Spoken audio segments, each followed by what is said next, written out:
Yo, what up, friends? MLB baseball. Oh, you wanted to start already, did you? Oh, that's real cute.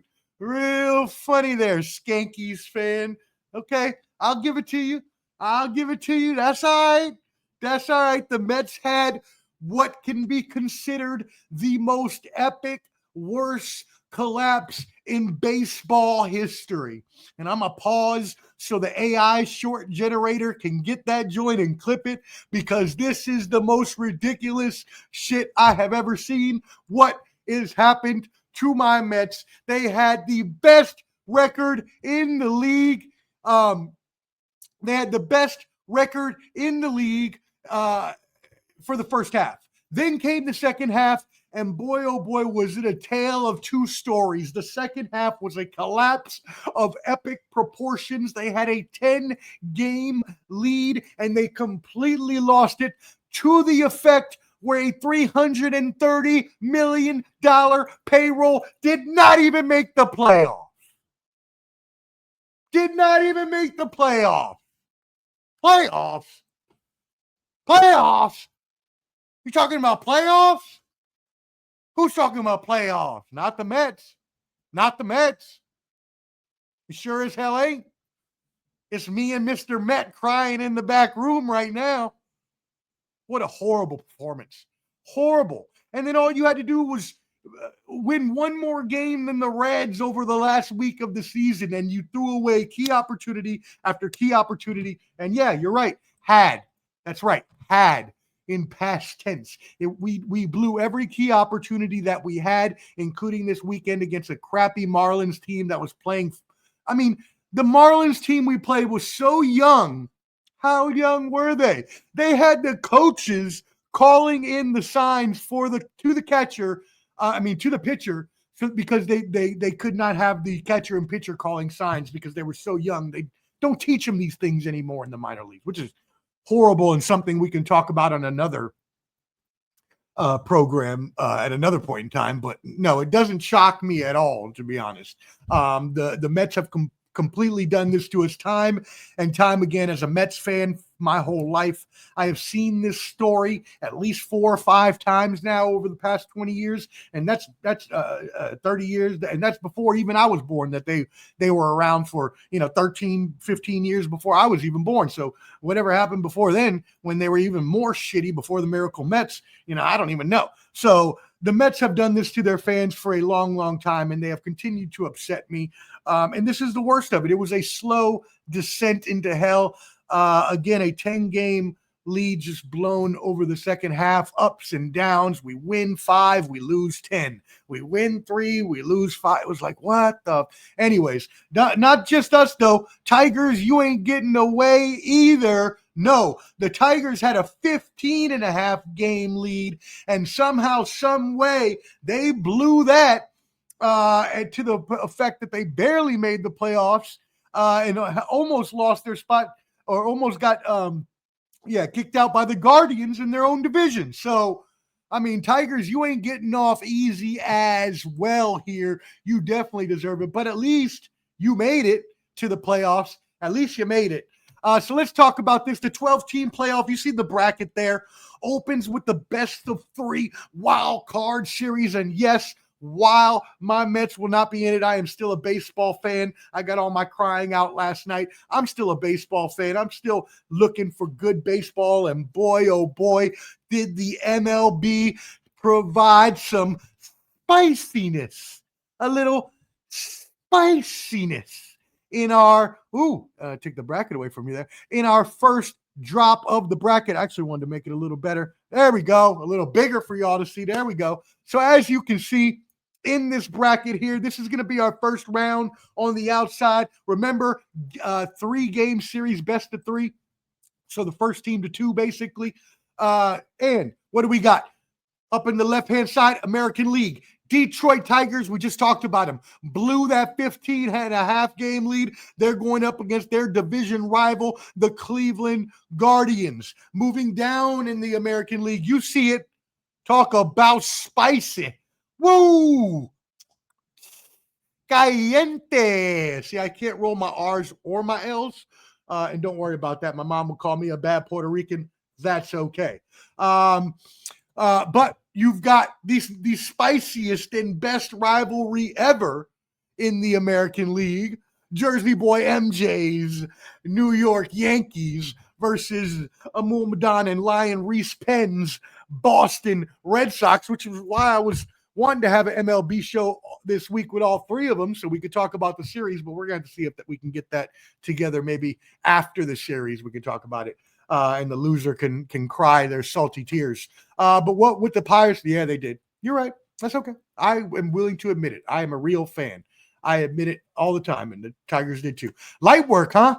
Is that what you're saying? I don't know about that, baby. You're going to have to go up against Garrett Crochet, who will be in the Cy Young contender. He's not going to win it, but he'll be in the – some Red Sox fans would like you to think so. It's going to be a good series. I know that.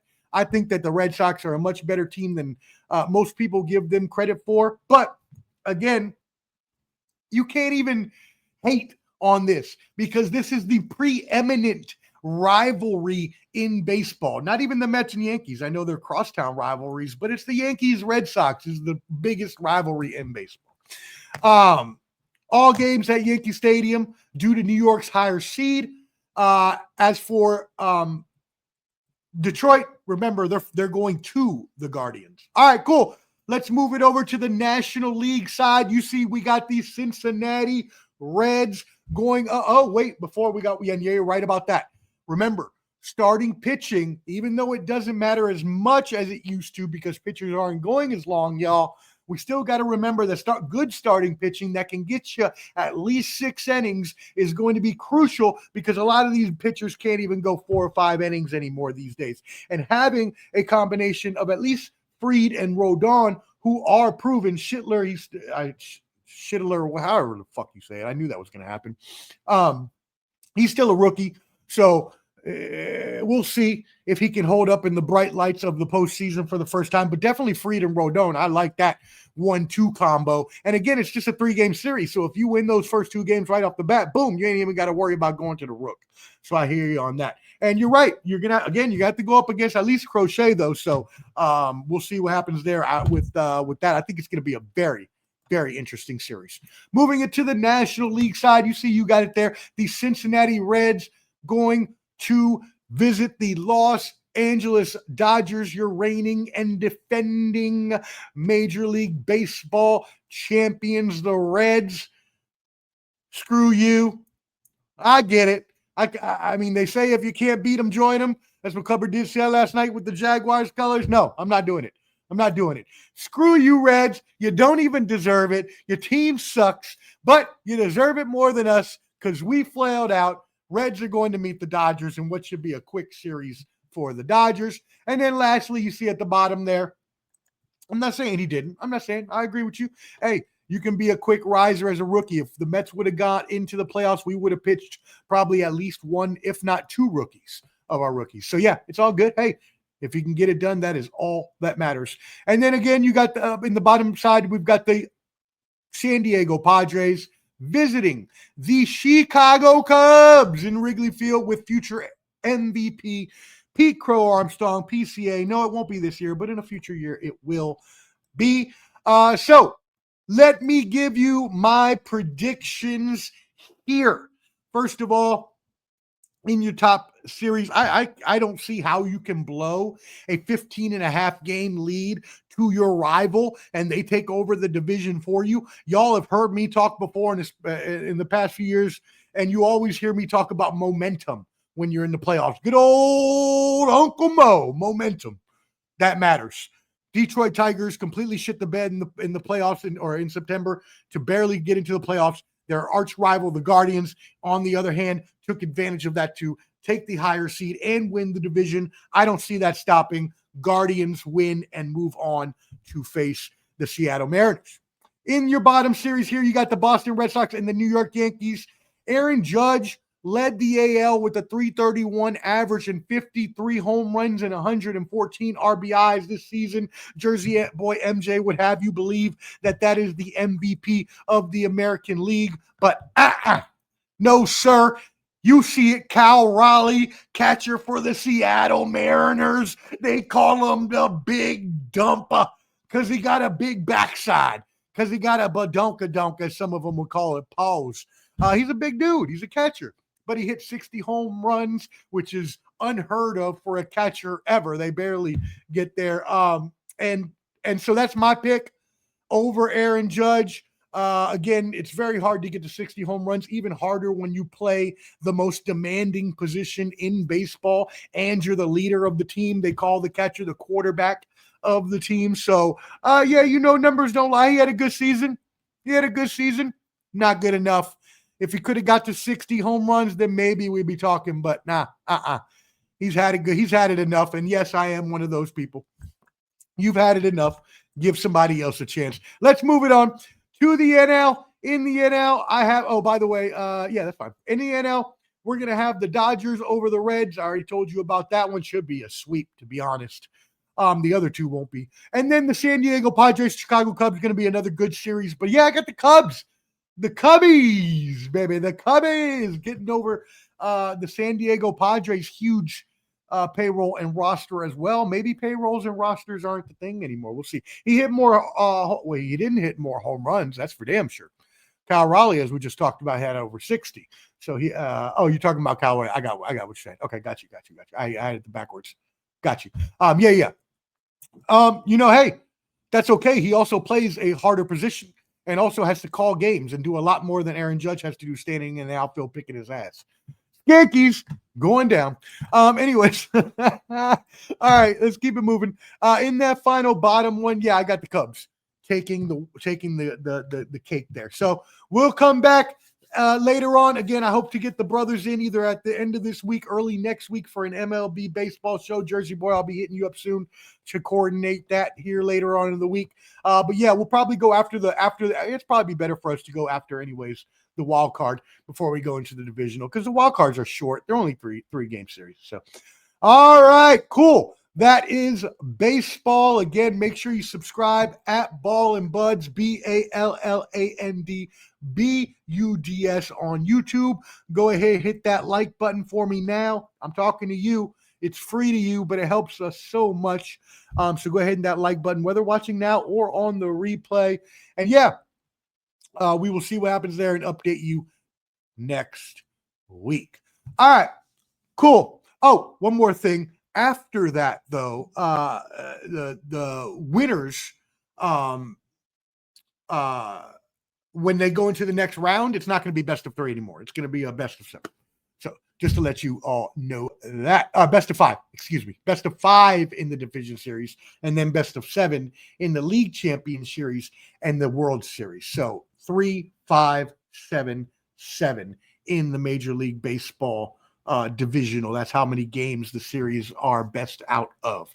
Also, by the way, the odds on favorites right now, according to BetMGM, shout out to BetMGM if you want to sponsor this program, holla at your boy, the sports professor. But they are the 425 favorite to win the World Series. After that, you've got the Mariners. Very surprising to me there. The Mariners are at 500. And then the Dodgers at 550 and Jersey Boy MJ's Yankees at 700 to round out your top 4. Yep, you got it. 3577. Thank you for correcting me. I appreciate that. So why the fuck does the lying betting fuck get I mean, wait, what? Was he implicated into the betting scandal of the other Mariners player? Because I didn't hear that he was implicated into that. But if you're talking about Ohtani, and okay, well, Ohtani had better stats than everybody else in the NL. I mean, you could say PCA. I mean, it's going to be very tough. You could say Soto is up there. By the way, you were hating on Soto all year, ended up having a 40-30 season. Yeah. Anyways, you could have him in there as well. But yeah, no, I think Ohtani is going to take home the NL MVP hands down.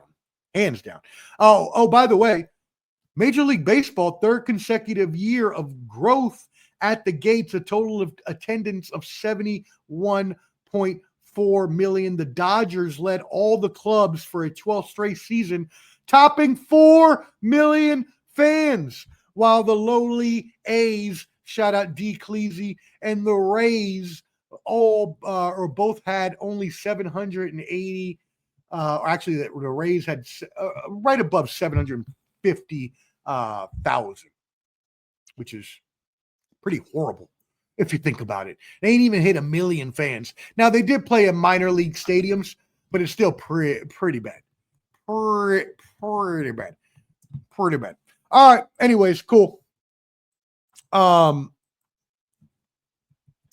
I mean, that's a good question. He's back to pitching now, though, so they're definitely not going to let him do that. But if you could make him into an outfielder, he'd be good in the outfield, too. He is a natural athlete that will be good anywhere you put him, so stop being a hater. Subscribe on YouTube at Ball and Buds.